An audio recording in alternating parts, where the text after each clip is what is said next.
Joining us now to discuss that, give us his opinion on that and much more, is a guy who was the last to beat Utah in Salt Lake City as a BYU quarterback. Rewind to 2006, you know it. Beck to Harleen. John Beck is with us on the Deseret First Credit Union Hotline. John, welcome back to the show. John? Hey, what's going on? It's been a while, guys. It has been a while, and we can't think of a better time to bring you on. BYU is a near 2-touchdown underdog going into Salt Lake City against Utah, a nationally ranked team, the Pac-12 South Division champs. We feel like the Cougars are playing with a nothing-to-lose mentality. How do you figure BYU matches up with Utah going into Salt Lake on Saturday? Well, I think it's definitely a challenge. I think it's already been, made known that Utah has a very good run defense. And that could really make it difficult for BYU, because I feel like the games when BYU has done its best is the games when it can get its run game working. And I've kind of seen these last couple games, there's a little bit of lull in the beginning of the game.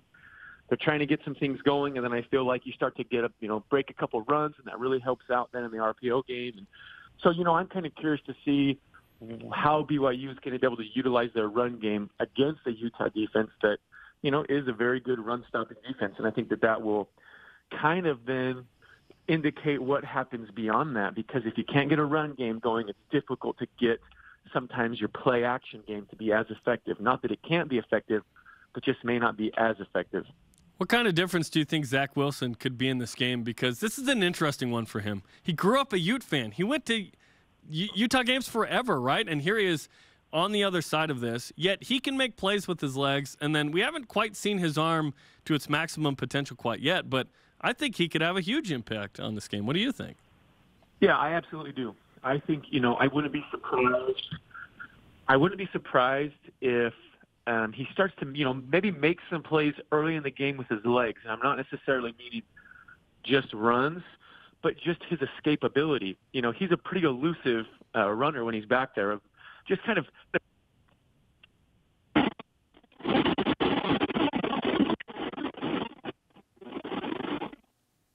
All right, we're going to try and get John back on the line. Clearly, we lost him right there. It is rivalry week. Beck to Harleen always comes up. It is those legendary, iconic moments that BYU fans thrive on, and quite frankly, we've been short on. We're looking for one of those this year. We're looking for a miracle. And it's unfortunate that Utah fans are running the phone lines either. Also, just cutting it short. John's about to give us this amazing answer, and Daryl jumps on the horn and just transformers his way through that, like Bumblebee was talking to us or something. Yeah, we'll get John on as soon as we can. You're right. I'm telling you, I think there's general angst in Independence because BYU hasn't beaten Utah. So Utah goes to the Pac-12, and we all go, that would be awesome, right? A Pac-12 invite. Then the big... or a Power 5 invite, there's a jealousy factor there, right? Independence is the best thing BYU could do right now. But the Big 12 thing happens, and then BYU gets no one gets invited, and we just feel silly. BYU hasn't finished ranked. They haven't beaten Utah. There's some angst. So if BYU, there'd be this sort of like release of independent stress, if you will, if BYU could beat Utah. Because it means, hey, there's no greater thing in sports than just beating your rival, because it's like, we're better than you. And we know it, right? Like the quote from Dodgeball. BYU needs one of those. They haven't had those since 2009. Yeah. So it feels, BYU just, there's kind of an inferiority complex right now. A win changes that feeling. It really does. Sure. And the feelings of frustration are exponentially stronger when you look at how BYU has lost a bunch of these games in Independence. Right. We'll take a win no matter what. We would have taken a win on a 2-point conversion 2 years ago. All right, John Beck is back with us after an incomplete pass on a 15-yard out. He's ready to go back to work. John, let's get your thoughts, again, starting with just your overall impression of Zach Wilson as a 19-year-old kid going to Rice-Eccles Stadium. What do you think about what he has done this season for BYU to give you hope that maybe he can pull something off on Saturday night? I mean, I think Zach has a lot to him. It's been exciting to watch him step in and play as such a young guy, having such an impact and having success. Even the games that BYU has walked away not winning, I still feel like he's done a lot of good things in those games that's going to just continue to help build him as a player. The weird thing for me is going to be, I shouldn't say weird, it's going to be weird for Zach, because Zach's going to walk into that stadium, a stadium that means something to his family because that's where his dad played. And I'm sure that he grew up a Utah Ute fan. All of a sudden, he's going to walk in and now he's the guy that's playing in blue. I wonder what that feeling would be like. It'd be really interesting to, like, be able to be just inside Zach of what that feels like, because, he's been on the other side of the rivalry, but now all of a sudden he's playing for us. And I'm sure that, like, the dad's got a unique feeling. Like, I can't even imagine what it would feel like to have my kid being a Ute. I mean, he's sitting right here next to me, but it's just like, what would that be like to have my son on the other side? So, he's probably going to feel this whirlwind of emotions, but he's going to want to put his foot down as who he is. He's the starting quarterback of BYU, and he is laying a foundation for himself for years to come because he's going to be the guy there for a long time. So I think he's going to want to establish himself in the rivalry and say, look, I'm here, and I'm here to stay for the next years to get his best performance. And I think to have the games that he's had before him, it's going to prepare him well. I could definitely see him making some plays, not necessarily as you would see a veteran player do it, but you would see a guy that's using athleticism, playmaking ability, and then just kind of this, like, the fire, just kind of this, like, feeling that can motivate the rest of the team with him making some plays. Like I said, I don't know if you guys heard it when it cut out, but I can see him making some plays, some critical first downs with his legs, running with it, or scrambling and finding some guys open. Let's hope he has a good game. And Tanner Mangum beat Wisconsin on 89 yards passing. Who knows what the game plan is, but hopefully Zach Wilson has a good day. Tell me this. So BYU's lost 7 in a row, right? When you went into the 06 game your senior year, there was a 4-game losing streak to Utah. Did that pressure help you in any way going into that game knowing, okay, I'm extra motivated to prepare even better than I would before? Does that affect these players?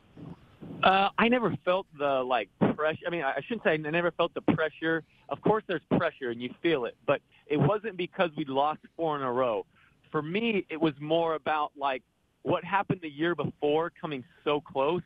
And then also, when we lost in 04 at Rice Eccles, I stayed out on the field for a while. Like, after we did our thing in the locker room as a team, ended it, everybody's getting ready, I walked back out on the field, and I just sat there watching Utah, like, celebrate, all their fans on the field.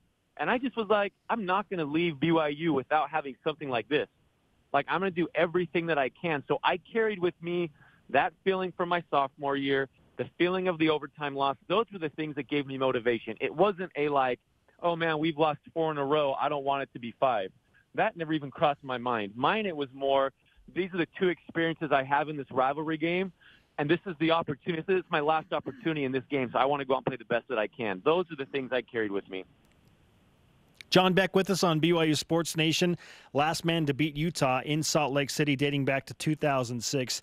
I will say this, I kind of feel like BYU can have the luxury of playing with a nothing-to-lose attitude because they are such a heavy underdog. However, you juxtapose that with the 7-game losing streak, and so there are these crazy storylines kind of converging on Saturday night. What would your message to the team be if you were in the locker room right before they kick off against Utah, knowing that, yeah, there's a streak there, but you're a 2-touchdown underdog and go play loose? What would you say to them?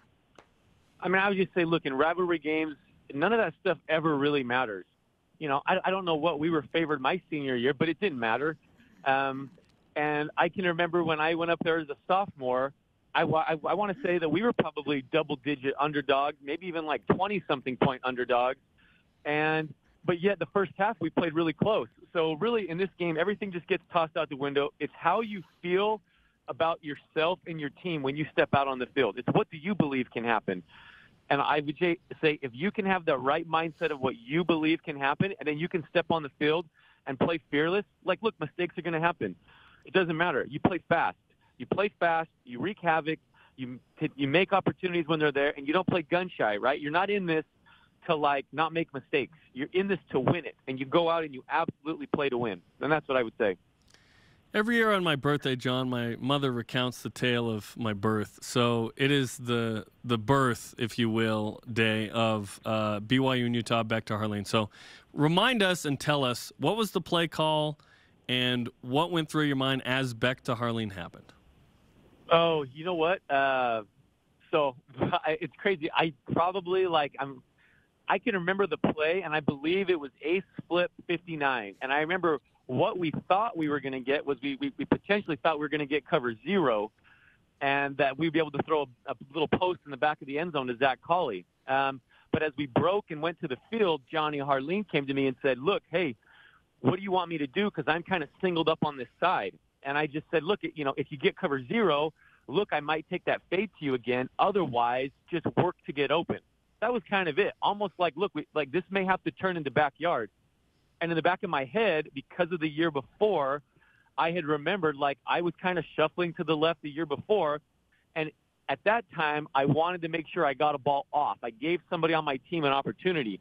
And when I went back and watched the tape, I realized they only rushed one guy or two guys. And I'm like, wait a second. I didn't need to get rid of the ball when I got rid of the ball. I could have bought some time with my legs. So when I jogged out on the field, I remember thinking, look, if they give this to me again where they think they're going to drop everybody, this year I'm going to use my legs more. And, I can avoid people.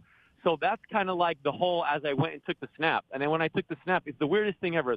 Something that I will always remember was I peeked back up at the clock.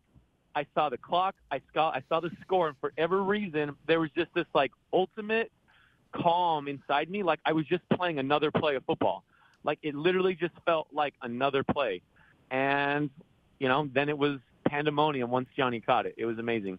At what point did you see Johnny in that entire play, John? Really right as I started to move right, I saw him he had worked his way all the way to the left side, and I wasn't anticipating that.